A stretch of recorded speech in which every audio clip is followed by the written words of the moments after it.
Usually I believe in the idea, talk about what you love and shut up about what you hate. This video is the exception to that. The 7 things I hate about you. The 7 things I hate about me. Recently on my Instagram story, I talked about something that was kind of weird and like out there, but something that really frustrated me, and it got a lot of response and people were kind of one way or the other. They were very divided, and it got me thinking, like, what are some other things that I really hate and never really talk about that like other people might have opinions on too. Today I am sharing a list of things or people that I don't like. This list will range from entirely legitimate to petty as heck. Don't take anything too seriously. Number 1, this is something that really annoys me, and I know it's not entirely logical, like my hatred for it is a bit over the top and I can't explain why. When people set multiple alarms in the morning, I don't get it. Why? Why don't you just set your alarm for as late as possible and then get up and start your day? The very purpose of an alarm is to train your mind to hear that noise and get up and start your day.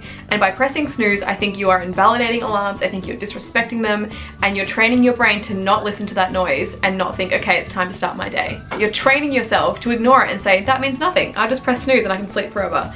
And I don't respect you.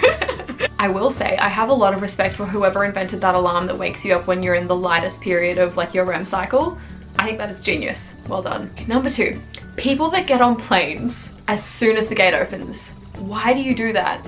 If you're one of those people, please explain it to me. I'm open to being like convinced otherwise. I'm open to arguing about these things and learning, but I don't get it. Why wouldn't you get on as late as possible so you have to spend as little time as possible sitting down? I'm one of those people that gets to the airport like 3 hours before a flight. I love being on time and being early and like not feeling stressed. But I will sit on my gate until they do last call or like they're getting to the end of it, because I don't want to sit in that tiny plane on that tiny seat for any longer than I have to, and I don't understand the people that get on first thing. Unless you're carrying like 10 bags and you need to take up all this overhead compartment storage. But in that case, you're just taking too much carry-on. Like, just check it in. Number 3 is people that are rude to wait staff or service staff. That, oh, I can't understand it.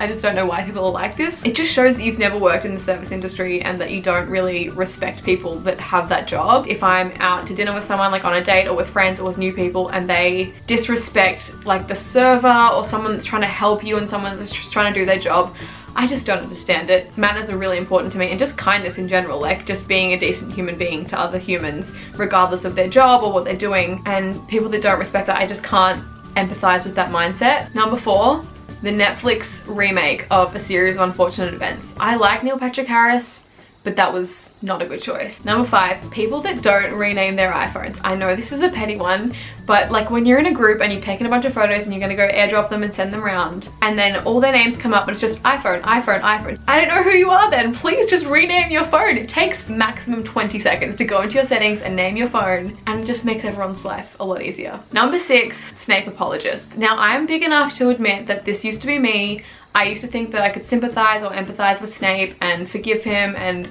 think that he was redeemable, but I was wrong. He's not. Think about this. Harry was a child who was abused his entire life. He lived under an abusive household in a house where he wasn't wanted. And then Snape has the nerve to abuse him every day at school. Snape was so mean to these kids to the point where Neville, whose parents were tortured into insanity by Death Eaters, his biggest fear in the world was still his potions teacher, Snape.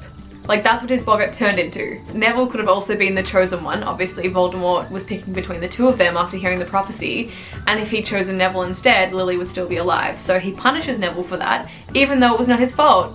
These are two 11-year-old children and he just abuses them. Or when they're, I think 13 or 14, and one of the boys curses Hermione to where her teeth grow down to past her chin. They're like, look at what he did to Hermione, and Snape goes, I see no difference. He said that to a young teenage girl. That is not okay. The quote, after all this time, always, makes me feel sick, because why is that one of the most popular Harry Potter quotes? He never got over his crush. So what? We've all had a crush on someone that didn't like us back, and that's fine, that's part of life. Both James and Severus had this same experience. They both had feelings for Lily and she was like, go away, to both of them. James's response was to be like, oh yeah, you're right, I'm not a good person and I'm gonna step up and learn and grow. And Severus, on the other hand, was like, I didn't want to date you anyway, and then joins the Death Eaters who want to kill all Muggleborns, which is what she is. He literally joins like the Nazis of the wizarding world because she just wanted to be his friend. That's not a good person. I understand that he was a double agent, I understand that Dumbledore trusted him, but I don't think he was a good person. I also hate the fact that in the movies,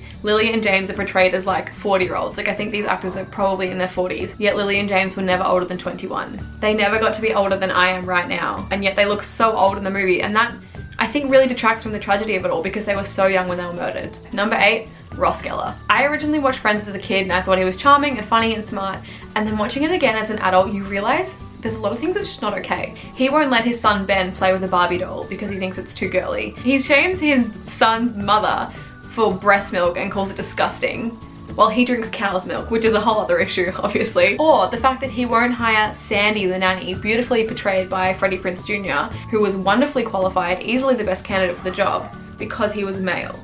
And he literally says, he can't be our nanny. That's like if a woman wanted to be, and then Rachel interrupts him and says, yes. Ross is just not a good guy. The term friend zone was literally invented in an episode of Friends by Joey talking about Ross. So I think that tells us everything we need to know. Number 9 is activists of any kind that shame other people for not doing enough. And more specifically, like I see this in the vegan community, it makes me really sad. Vegans that shame other vegans or vegetarians for like not doing enough work when they're already doing a lot more than the general population.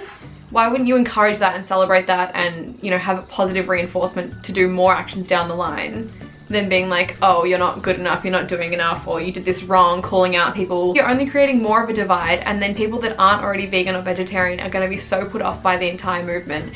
I don't think it's a good way to go about it. I think there are so many amazing forms of activism that are way more powerful, and we should stick to those. Number 10, I'm going to get a lot of hate for this one, and it's by far my most controversial opinion, but I think white potato is disgusting, and I think anyone that likes it is lying or wrong. Number 11 is the fact that we have no idea what the musical in High School Musical 1 was about. It was called Twinkletown. There was a camel, there was a moon, there was a tree. Bop to the Top was obviously a song in it, so was Breaking Free. We only ever got as far as the callbacks, and that's a great disappointment to me. I'm still unsure. I also hate that we don't know whether Hallie and Annie ended up moving to London or Napa, California. Like, where do they live now? Where do they go to school? How did they figure that out?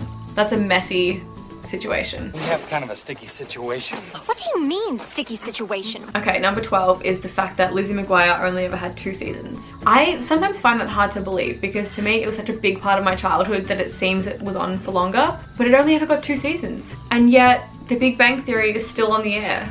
Explain that. 13. This is something I'm very passionate about. It affects me a lot when I'm in America. It's the fact that the states don't add tax into the price. So here we already have our tax added in. So you'll go up to the register, you'll see that something has cost $5, so you pay $5 and that's what it costs. In America, it'll say that it's $4.85 and you're like, cool, I've got all my notes out, got the right coins, I figured it out, that's how much I'm gonna pay. And then you go up and they tell you a completely new number that you have to reorganize your money for. So you're standing there at the register being like, Okay, what's a penny? What's a dime? Oh gosh. when they could just put that right into the price. I'm still willing to pay it, just tell me how much it's gonna cost, you know? Number 14, small holes. Now, a small population of the world will agree with me on this one because it is like a phobia, it's an actual phobia. I think you're probably either born with this or you're not, so you might have an effect of this, you might not even know that you have this. Researchers hypothesize that it is the result of a biological revulsion that associates shapes with danger or disease and may therefore have an evolutionary basis. It's just a weird response that we have when we see small holes and your brain gets disgusted by it. Like, I get shivers, I get goosebumps. I'm gonna flash a picture. Tell me if you react or not, let me know down below. And if you do, just avert your eyes for the next like 3 seconds. Okay, so here it is. I'm so sorry, it's gone now. If that made you feel a reaction, feel gross, tell me, and that means you have the phobia too. 15 is slow walkers.